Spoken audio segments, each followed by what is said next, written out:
Hello everyone, Jake Fox 84 here, and welcome back to another Update Dissect. Today we will be covering Voxel Point 1. Feels weird saying Point 1 because you know what Point 1 means? We're now in early access. As of actually a bit over 12 hours ago, Voxel is in early access. About 13 hours and 38 minutes ago, we are now in early access, so I'm really happy about that. The game's going great. I think we have over 1,000 people in game right now. It's going great. Right now, okay, hear me out here. If it is financially viable for you to do so, please purchase the game. It is currently $18, 18 USD.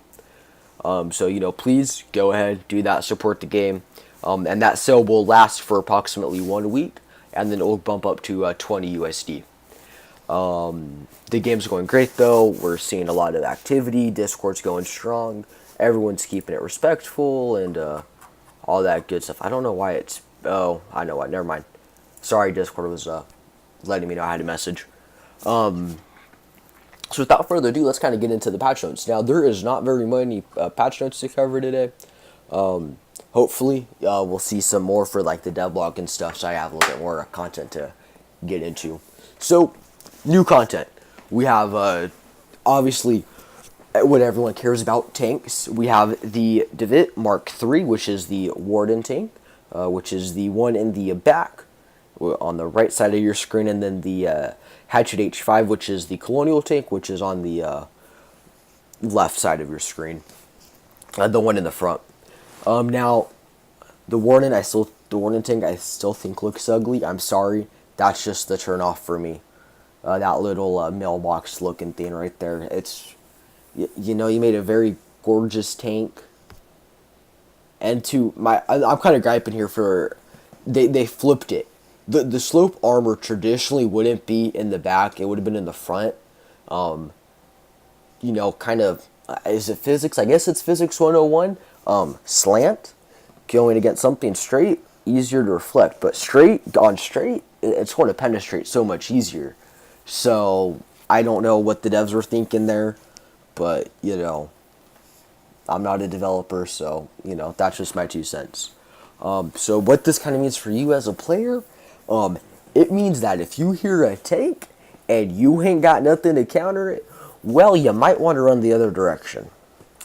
Okay, just saying. Now these scenes, I haven't had a time to play really the game a lot today. I've been busy with the family and stuff.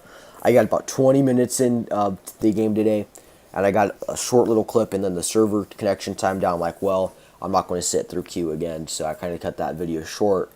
But yes, Voxel, science tanks, America. Moving on, we have the field machine gun, a wheel-mounted, high-caliber anti-infantry gun that requires 2 soldiers to transport and operate. So this again is going to work very similar to how the artillery gun works. It fires, I believe it's a 14.7 millimeter cartridge. So that is the largest. Sorry about that. That is the largest non-explosive round available in the game currently. We might see something bigger. I highly doubt it though. I think this will be the largest non-explosive round we will see in the game, unless maybe we get like tracers and smoke shells for the tanks and artillery. But if we do, that would be a long ways away. And I guess, would you even count as? I don't. Yeah, those. Sorry, guys. Moving on, Storm Rifle. A select fire rifle that supports both semi-automatic and fully automatic firing modes. Probably forgot to add that in their rush to get that up there. But yes, I haven't seen this be used in-game yet. I haven't even seen it be made yet. I saw the ammo for it. I haven't seen it, though. So I can't speak to it, but, hopefully it is, going to kick some ass. So what do all 4 of these scenes really mean? Well, it basically means we have tanks, but we don't have anything new to counter it, okay?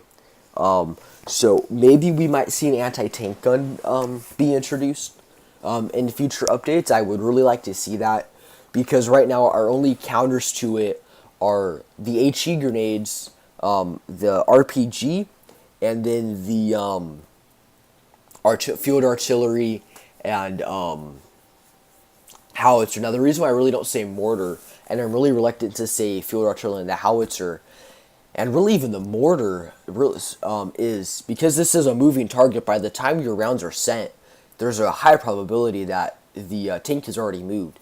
So your HE grenade and your RPG are really your best bets. So if I was a player, I wouldn't be counting on my artillery to be doing much in terms of damage to the tanks. So what I would like to definitely see from the devs would be a artillery. I'm sorry, not artillery cannon, a anti-tank gun, similar to the AT turret, but basically on wheels. Obviously, though, we do have the tools to destroy the tanks, so there is no issue with these just being able to steamroll infantry.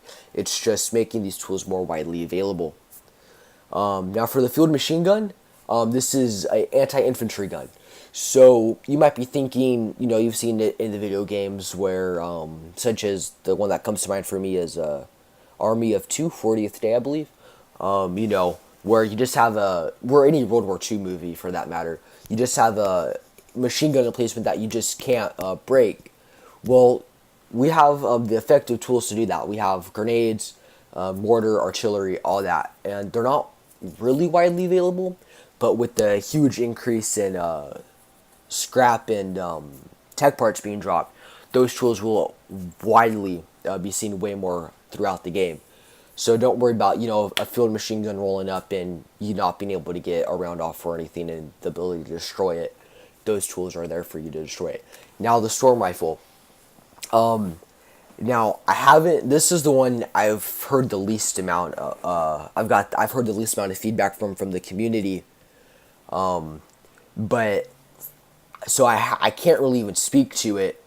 But basically, think the carbine and the submachine gun, somewhere along those two lines. Okay, that's kind of the only thing I can give you the picture for, because I haven't seen it used in game, and I haven't seen anyone, really talk about it. I can't speak to it today, but maybe in a future update or something, I can speak to it more, and speak to it better.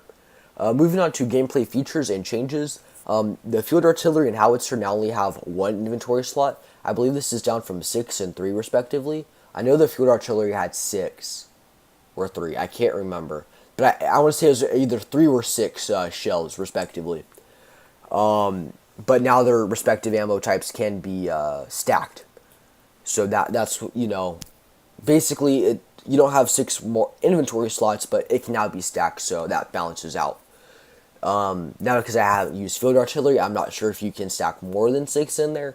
I would imagine so, maybe 99, I guess. So that might need to get wrinkled out. So you just can't load 99 shells in there and just go pew pew pew pew. There needs to be something for that. Moving on to game balances.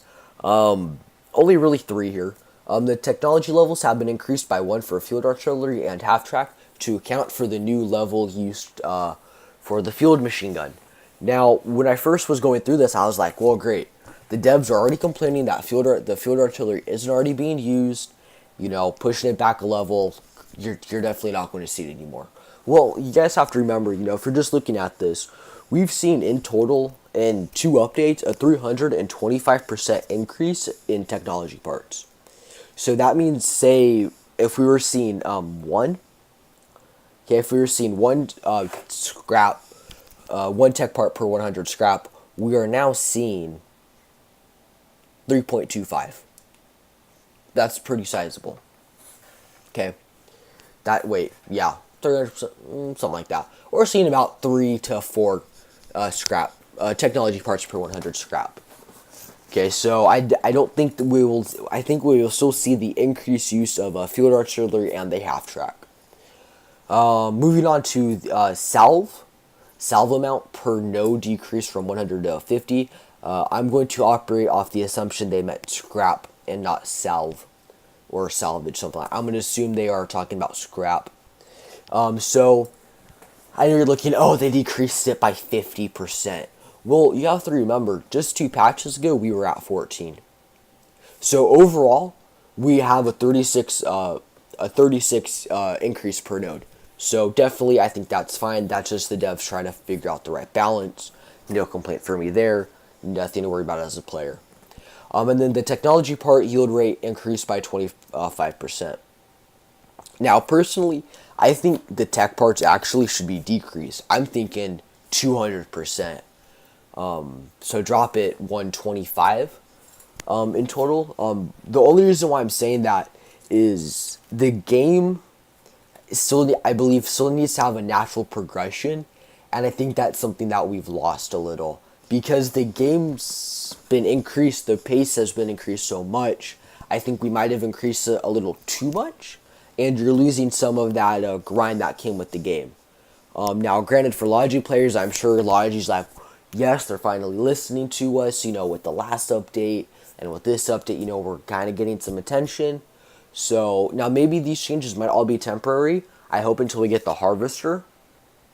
Maybe once we see the Harvester and we can see scrap be collected more efficiently, then we might see this be toned down a notch. But I think until then, these should will probably stay the same, although I would like to see a slight decrease. But if anything, this will just mean you're going to see stuff get achieved quicker in game. So you'll see field artillery, the storm rifle, and all that good stuff achieved earlier than normal. Moving on to other changes. New help screens now get displayed when entering the game for the first time. So basically, if you're a new player, you're just getting a little bit more of a tutorial. The game's holding in your hand just a little bit more, but for the most part, you will still be figuring things out by yourself.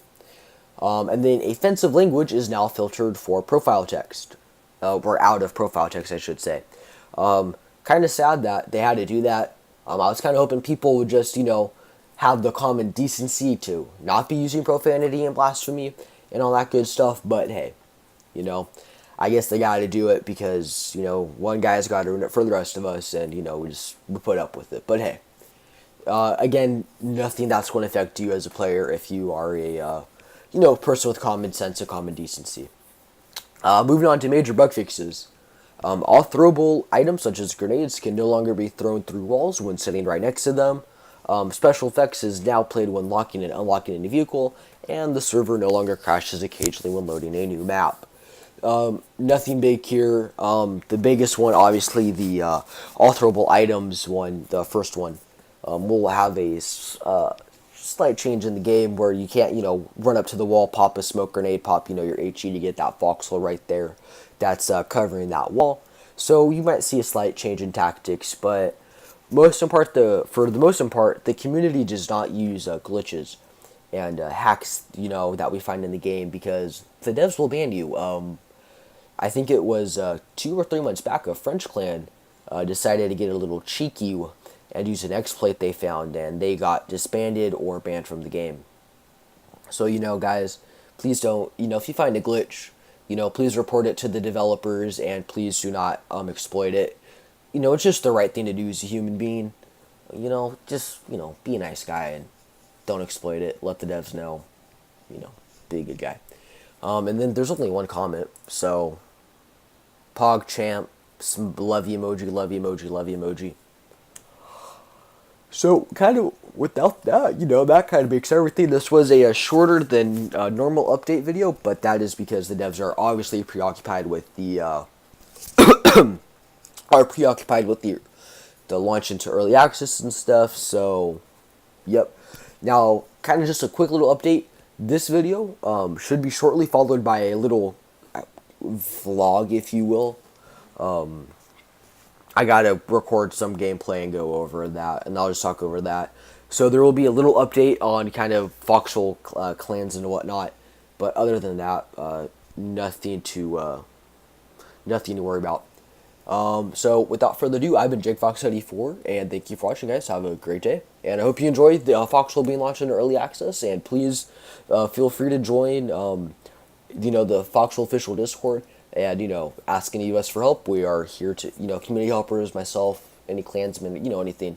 Don't be afraid to ask. Or if you need help, PM me on YouTube. I think that's a feature. I don't know. Anyways, I've been JakeFox74, guys. Thanks for watching, and have a great day.